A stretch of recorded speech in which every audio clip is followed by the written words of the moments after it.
hello everyone. My name is Jasmine Busteria.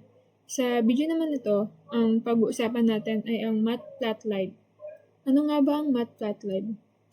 Ginagamit ito para gumawa or makagawa ng graphs and charts. Helpful din siya sa paggawa ng visualize ng data. Commonly ginagamit siya sa data science and research.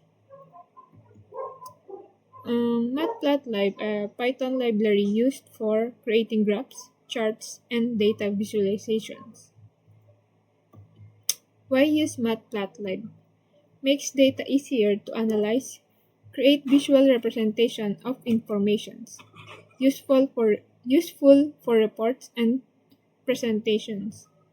Works well with NumPy and other libraries. So, magbibigay ako ng example sa Matplotlib, and bago tayo magbigay, kailangan muna natin i-download ang Matplotlib.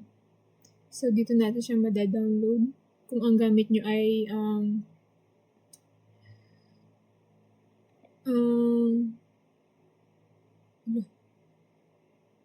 Visual Studio Code. Dito siya sa terminal. New terminal. Then, pip install Matplotlib. Ayan. Then, enter. Ayan. Since naka-install naman na siya sa akin ng Matplotlib, pwede na tayo mag-start. Ayan. Lalagay natin import.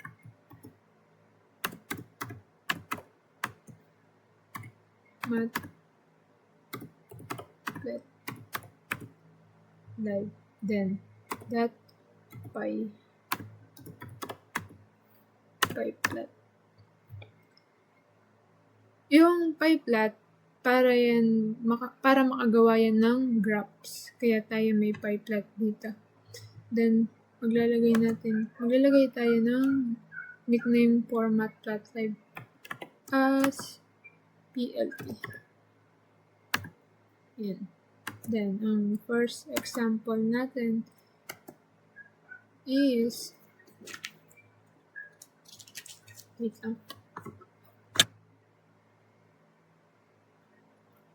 line graph. X equals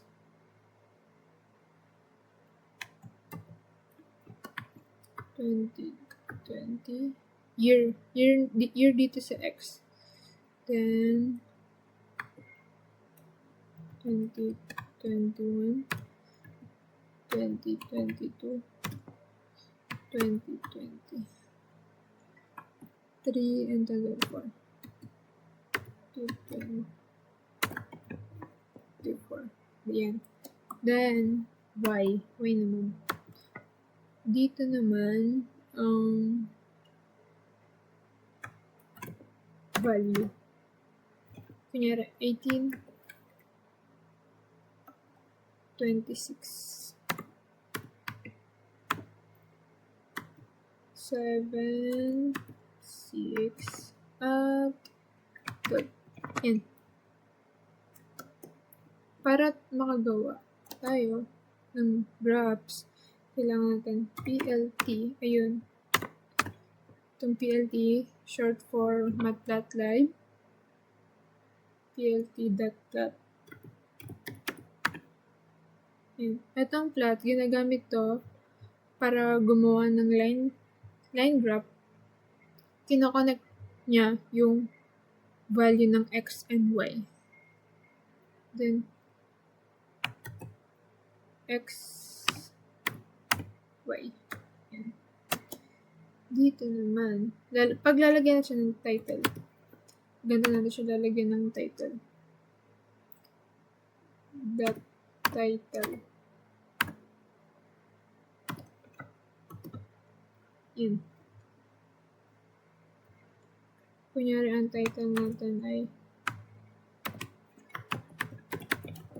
sample graph. Yan. Kunyari, yan ang title natin sa graph natin. Then, kapag gusto na natin makita ang graph, ganito. plt dot show. Yan. Ganun. Para lumabas yung graph.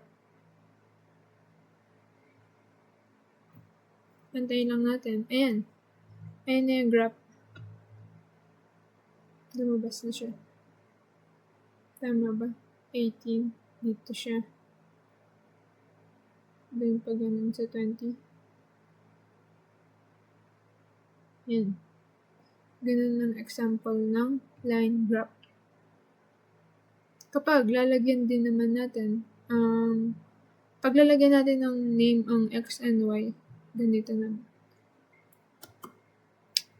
plt dot x label. Yan. Kunyari, ang name natin sa x ay year. Since puro year naman yung ito. Ilagay natin year. Year. Then sa y naman, dot y label. Kunyari, ang pangalan ng y natin ay value. Yan. Sa try pa ulit natin. Ayun. Ito yung name ng graph. Ito yung name ng y. And ito yung name ng x. So, gumana ang ating line graph. Sunod naman ang bar graph.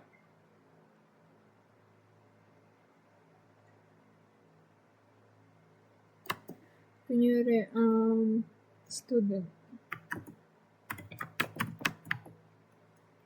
equals sino student natin.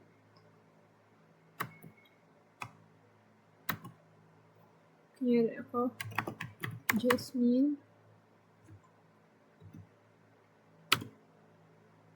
Uno.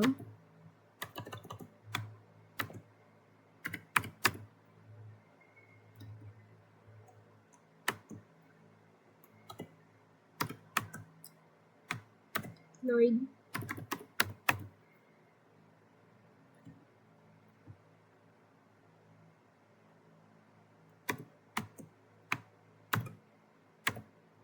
Then, J. Yan. Scores naman. Kunyari, scores naman.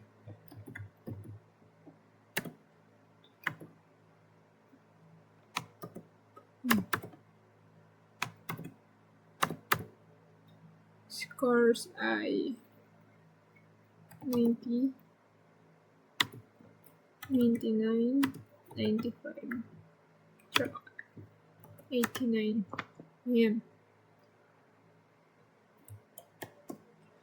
Ang ilalagay naman natin, since bar graph naman ang ilalagay natin, ang gagawin natin, plt.bar. Yan. Student and score. Student scores. Ayan. Then, para makita yung bar, plt.show.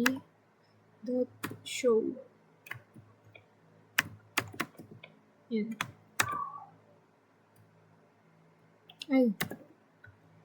Yan. Tama ba ang ating ginawa? Ay, may mali tayong spell. W yung C. Ayan. Oh, malalapit pala masyado ang ating mga score. Ayan. Then, lalagyan natin siya ng name. Katulad lang din no, kanina. plt.title.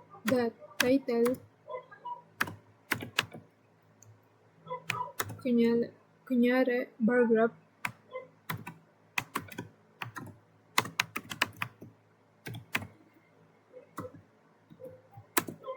Then, name ng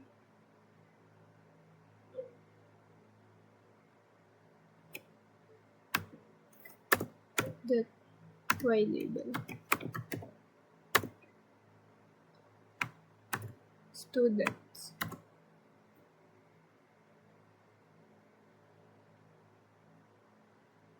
Score ulit.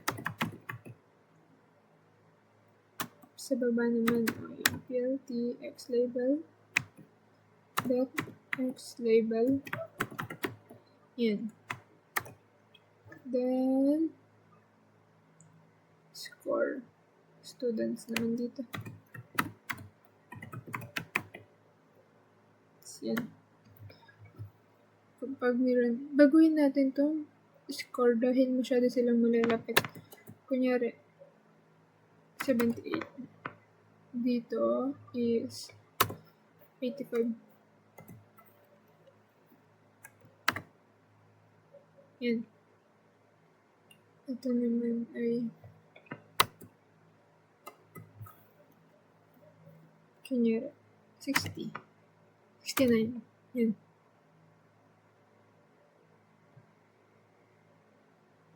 Ayan.